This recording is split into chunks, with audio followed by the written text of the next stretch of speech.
Right, okay, so a wee obligatory video for the end of year wrap up for Tantrum 2024.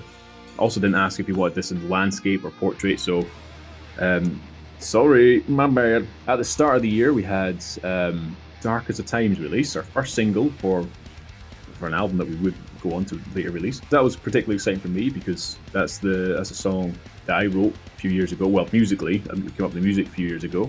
Originally called Rage of the Toasty, so it was a bit more of a serious concept back then. Mark, when I shared it with the band, Mark came up with some lyrics, changed it a little bit, so it's not as much about toasties anymore. And he's done a great job of the coming up with the vocal melodies and making it sound like an actual song. And so yeah, that was exciting to be able to get that fleshed out, recorded, and released. And that came alongside a cover of it was Tornado Souls, that one by Megadeth. So that's a great song to play, by the way. Really enjoyed that one. I think it was suggested by drummer Mark. So that was the start of the year. Then following that was we had Whale, which is another great song. That's a really good song to play. I didn't realise how much fun that song is to play until we actually were actually jamming it. I think we recorded it individually before we actually jammed it as a band, and I think it was at that point we realised, oh, this needs to be the next single, because it was fun, good energy, good catchy chorus. So that was released alongside, as the next single, alongside Iron Maiden's Aces High. We did a cover of Aces High, which, if I get to play Iron Maiden, I'm going to be very, very happy, over the moon. And then, yeah, shortly after that, we had No Place for the Damned, which was the third full-length album from Tantrum. And that was a lot of fun to record, to mix, produce. Good amount of challenges that came with that, and a good amount of lessons, and yeah, all around just the feedback that we've had from it has been awesome and humbling, and yeah, can't wait to do the next one, but we probably have to hold off a couple of years maybe before doing our full-length album, but it's not going to stop us working on new stuff. But yeah, that was great. We had for Halloween, we released Halloween, a cover of Halloween's Halloween, which that's been a wee while in the works as well. That's an amazing song, an epic song. So it's a great joy to be able to cover that one. Kind of an attempt to modernise it a bit. I had a lot of fun playing around with orchestral arrangements and synth instruments and all that fun jazz stuff. And then we've also just released, are in the process of releasing our Christmas EP 2024. Maybe it's been released already by the time this comes out. We've kind of wrapped the year up a little bit because we started off with The Darkest of Times, and we've made the song even darker with The Jolliest of Times. We took The Darkest of Times, we've twisted it, mended it into the major key, which in itself is a bit of a challenge because I never do music in a major key. It's not very metal. And Mark just came up with some absolutely horrific lyrics for it. But it sounds really happy and Christmassy, so that kind of fits the theme. And along with that, we did a reimagining of a Tantrum song called The Tyrant. Great song, but we sped that up, kind of twisted that a little bit as well. Went a wee bit overkill with some solos, and just, yeah, that's now Turbo Tyrant. Which is belted to play live, that one. Along with a couple of covers as well. So we have Out in the Fields by Gary Moore. We have I'm Alive by Halloween. And we also done a cover of Oh Holy Night, which was done last year originally. Mark did a version of that. And we kind of took it a bit further this time, a bit more orchestral arrangements, and just released it as part of, I think last year it was only part of a special edition for Christmas EP 23, but this time it's part of, or you can get on the 1800s edition as well now. But that was in itself quite a big challenge because of all the orchestral elements of that one. But it's turned out really nice. So that's just come out as well, just to kind of wrap the year up. We had a lot of good gigs. A Cat House gig was probably one of my favourite ones, playing alongside Black Sabbath. Not Sabbath, that'll be a future gig, Black Sabbath, maybe, but no, that was a grand one. That we had Liam come on board. He stepped in on bass, and so I went from bass to guitar. What a difference it is, having an actual bass player on bass. Liam's been a good friend of mine for many years, so that's a good joy to have him in. And yeah, great to be playing live, playing with a band with him years ago, so it's good to be playing with him again. Playing music with him again. That's release-wise, that's all the exciting things that's happened with Tantrum this year, and it's a couple of the gigs. Who knows what 2025 is going to bring? Probably another few releases. I don't know if it's going to be covers, don't know if it's going to be originals. We've got some gigs lined up, there to be announced. Or do we? Can I say that? Am I allowed to say that? I also don't know. Did I mention as well that I'm not meant to... Was I meant to have this in portrait mode or landscape mode? Did I say that at the start of the video? I don't know. I had a hard day at work. But yeah. Hello there everybody. As seems to be customary, I have a cold, so there's a good possibility I'm going to have to edit the hell out of this video as I take sporadic coughing fits. But you'll notice that I filmed it in landscape. Was I meant to have this in portrait mode or landscape mode? Landscape mode? Just in case anybody else in the band, beginning with C, decides to film theirs in portrait. 2024 overall has been an odd year, but from the start of the year, one of the first things that happened was we got Mark in on drums. The Tantrum that I joined is very different from the Tantrum that is just now. But I think having Mark join the band in January for me was that much needed catalyst. We shifted lanes. This is going cold already. So Mark, when he and I spoke on Messenger for the very first time, when I hit him up and says, you know, you've been tagged on our post looking for a drummer, and I've just watched you play with Metallica, and I'm really keen to get you on board. We chatted until I think it was like 2 or 3 o'clock in the morning that first night. We had it up straight away. There was just this immediate connection. And then when we got him at the rehearsal, it was a no-brainer. The guy's by far the best drummer I've ever played with. So when he joined the band, I was like, yes, this changes everything. And it has changed everything. From that point on, we stuck to our metal roots, but we were much more open to experimentation. We would go faster, we would go harder. We'd also hang back a bit more than before. It might not be obvious listening to the album, but if you were to break it down into component parts, you would understand what I mean. Like The Pit, for example. Tantrum would never have done something like The Pit years ago. Definitely not. And it was a risk for us. So yeah, he joined the band. We were all very pleased when he said yes. Our search for a drummer ended almost before it began. Then fast forward a little bit to March, and we had The Darkest of Times. This was a song that Chris let me hear. Was it before he joined the band? I can't remember. Chris and I have been talking on Facebook for years. He saw us play with Tail Gunner, and we've been chatting ever since, and we've done some collaborations ever since. Some haven't seen the light of day, but they're still there, and they might. And I just got on with him straight away. So, you know, he would let me hear some songs. He sent me like 3 or 4 one day, and they all had really stupid names, like ridiculously stupid names. And this one in particular was called Rage of the Toasty. Yeah, Toasty, like kind of Breville machine. How can Toasties ever be enraged? Maybe if they're not done in a Breville, maybe if they're done in a George Foreman, maybe they don't like it as much. I don't know. But he sent it over, and I can't remember what it was. I remember the riff kicking in, and I wrote the first line of it. It never set out to be a song about PTSD or anything like that. But as each line was written down, it sort of organically evolved into what it ended up being. Yeah, so he let me hear it. I loved the sound of it straight away. I loved the sort of the driven double bass or double kick. I used to always say double bass, but since getting back into music, I've realised that people don't call it double bass, they call it double kick. Unless it's in which case that's double bass. Until a bassist tells me that's not a double bass, that's an acoustic vertical standing up bass. We went ahead and recorded it We recorded it as part of the album process anyway, but it was a no-brainer that this was going to be the first single that we put out. We knew straight away it was going to be the first single we put out. So we went along to the Regal in Bathgate. We filmed the video. It was a lot of fun. It was a full day. But yeah, the response was insane.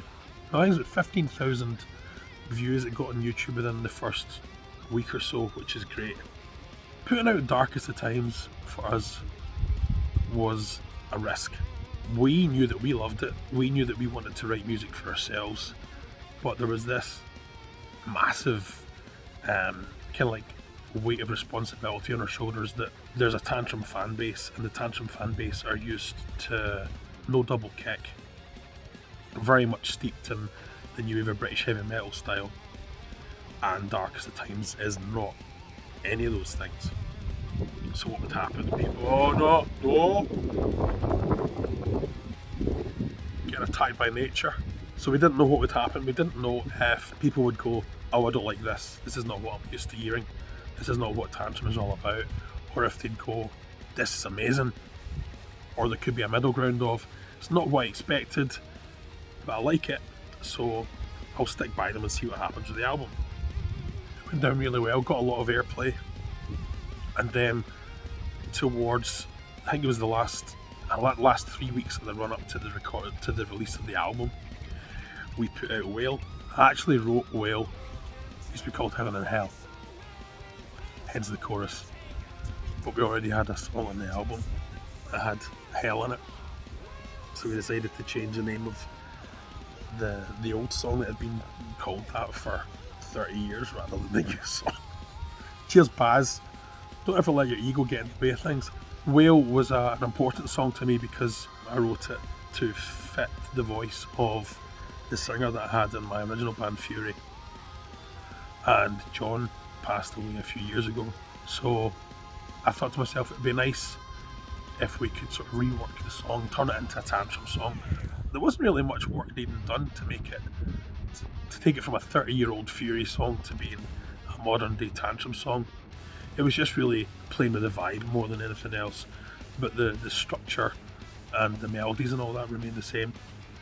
We put that out and the response was insane. That's had more Spotify streams than all of the other songs. The video's been played a lot. The airplay for Whale was ridiculous. Almost on a daily basis we were getting notifications that another radio station was playing the song. So we're really pleased with that. And then of course we put the album out and we did it right this time. We did the full 12-week run up. We got the promotion in place. We got reviews from all over the world, publications we'd never heard of before. We were scrabbling to get a hold of the album.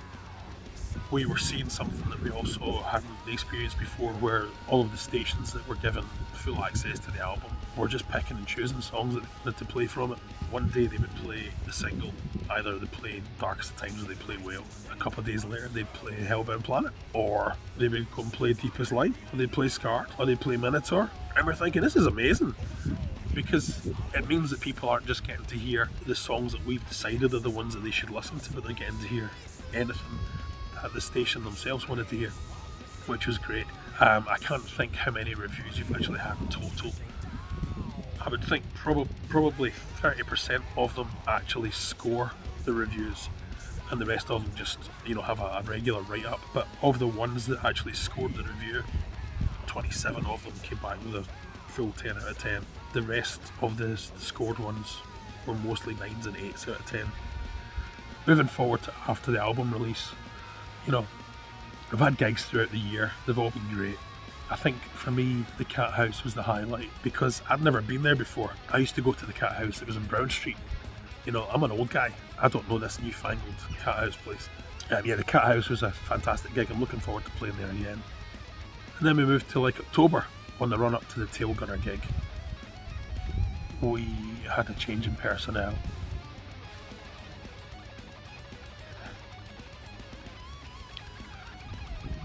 So, with only, I think we only had one rehearsal anyway, but Chris stepped up to take on the role of guitar. Originally what was going to happen with the Tail Gunner gig would be that Chris would stick to bass and Baz would just do the guitar on his own. So we'd just play it as a one guitar band, which we've done in the past. Probably still would do in the future, actually. But Chris spoke to his friend Liam. They'd been mates for a long time. A very long time. I say a very long time, you know, they're both like 60 years old. So they'd probably known each other for about a year. But he'd known him for a long time. And he says to Liam, would you fancy, you know, stepping in, filling in a bass so that I can play guitar? So that's what happened. We had one rehearsal. We played the Tail Gunner gig with Chris on guitar and Liam on bass. And it was fantastic. He nailed it. You know, he played all the parts perfectly. He embellished what was already there. Chris played a blinder on guitar, which I expected anyway, because like I said, I've worked with Chris as a guitarist in the past many times. So that gig went really well in terms of personality and union. Did that come out right? Because my block knows union. Yeah, unity, just as bad. Camaraderie, yeah. So yeah, the camaraderie was all great. And as we were moving the stuff back into the car, I think it was Baz that said we should probably have a chat with Liam at some point and see if he fancies doing this full time. So I just shouted across the car, hey Liam, do you fancy joining the band? And he's like, aye, of course. So that was it. We got Liam on bass. Chris is now guitar. And what a difference is made. Liam's massively influenced by the likes of Steve Harris and Geddy Lee. I nearly said Neil Peart. Yeah, Neil Peart is a well-known bass player. So watching his fingers wandering all over the fretboard has been fantastic for me. And Chris is, as I said before, I've known he's a phenomenal guitarist anyway. And I'm loving what he's bringing to it. My voice is gone. I might end up not being able to speak by the end of this, which will really please quite a lot of you. The Christmas EP though, that's been a lot of fun. For Chris to come up with a stupid idea of why don't we take Darkest of Times, take it into the major scale and turn it into a Christmas song. I thought, what? Is it the majors? It's not, I don't naturally go there. And Chris will tell you, I've hated recording Jollies of Times because it's so out of my comfort zone in terms of the melodies I would normally go for. So I had issues with it. And that's another one that just evolved. Like when I started to write the lyrics for that, it was going to be a sort of a skewed idea on Santa again. And it ended up becoming really dark and really sinister about how he's this succubus. He climbs into the kids' bedrooms at night and he sucks as much of their soul out as he possibly can. And all the candy that they find in the Christmas stockings is laced with drugs to help them to forget that Santa sucked half of their soul out the night before. So that was the jolliest of times. And then of course Out in the Fields. Now I suggested to Baz months ago, we should do a cover of Out in the Fields and you should do vocals on it. You do Phil's bits and I'll do Gary's bits. And he said, that's a great idea, we'll do that at some point. And then we forgot about it. And then I think it was Baz that threw it back out again for the Christmas EP. Why don't we do it? So we've got Baz on the verses, got me on the pre-choruses, and then for the choruses we've got Baz and Chris and joint lead vocals. We've also got Sam, that's Chris's significant other. She's doing backing vocals on that, as well as on Jolliest of Times. She's also on Halloween. In fact, I think she's on the entire Christmas EP, except Oh Holy Night. And of course we've got I'm Alive on the Christmas EP, which is, that's the song that turned me on to Halloween. I was at my mate's house, Augie, that's Graham, and he had Key Pacific Keys Part 1. He put the record on, and as it starts to play Invitation, I'm looking through the artwork and open up the gatefold and it looks like John Bon Jovi's, the guy that's playing drums. Turned out it was English Fichtenberg, poor chap. And the other guy doing the vocals, Michael Kiske, looked like when Jason Donovan played, is it Scott Robinson in Neighbours? That's what he looked like. And I was like, oh my god, this is going to be weird. And then of course that riff kicked in and the drums kicked in and the vocals kicked in and I was blown away. And so began my love for Halloween. and All Things Halloween, which then died after Andy Davis joined, and now it's back again. So to actually get to record I'm Alive with such great musicians was just amazing for me. And then of course we have Turbo Tyrant, which is The Tyrant, written by Steve, except we started to play it really fast live and heavy it up. So we thought, why don't we record this? Then Oh Holy Night was originally on the deluxe lunchbox tin from last year's Christmas EP, and I said I'd like to do it again this year, but have Chris produce it, because beforehand I just produced it myself. It was a very quick thing. It was really just a demo, and I says, could you guys, do some solos on it, expand it out. There was a little bit of hesitancy because it was only something like 4 minutes originally, and then with the solos it would end up taking it to about 6 minutes. But when I heard their solos, Chris's solo blew me away. Baz said straight away, oh, that's very Petrucci, which I thought, yeah, that's very Petrucci. And then Baz's solo, I thought to myself, that's Dave Gilmour. It just reeks of Dave Gilmour, which is a hell of a compliment. So that closes out the year in Tantrum, 2024. I think my takeaway from the entire year would be that you really don't know what's around the corner. You can just have this curveball thrown out of nowhere. You have to decide whether you run with it. I'm mixing sport metaphors now, because I don't think you get a curveball in American football, so you're not going to run with it. Curveball's baseball, isn't it? Never mind. So yeah, life can sometimes throw you a curveball and you have to decide whether you're going to run with it or whether you just back down. But we run with it. As far as I'm concerned, we've improved the band again, which is crazy to think how much has changed since I joined in August, September 2021. So I'm hoping that in 2025 we will still write new music and we'll either put it out as specials, standalones, or we'll work out a way to do something different. But we've got big plans. We've talked about a lot of things that we want to do.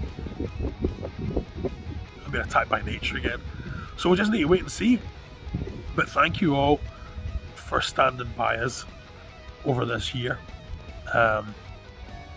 Especially to the folk like Rob, Scotland Rocks Radio, and the rest of the folk at Scotland Rocks Radio, or SRR, as I like to call them, which sounds like some sort of rabid pirate. SRR! We've got Evelyn, we've got Colin and Susie, we've got Nico, we've got Vlad, we've got a load of people on our corner right now, Zach. So, yeah, it would be a lot tougher without all you guys.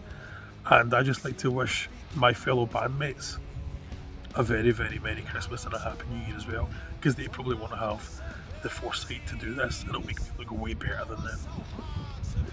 So thank you to everybody who bought our records, who bought our merchandise, who came to our gigs, who supported us through thick and thin, and who just always show up and turn up for us. It's very much appreciated, and we'll see what 2025 brings. Peace out, or some sort of weird sign off the folk to rock.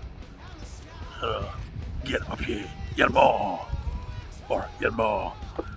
Bye now. Host, my friend. Oh, that's an easy thing to say, but if your host should pass away, simply pretend.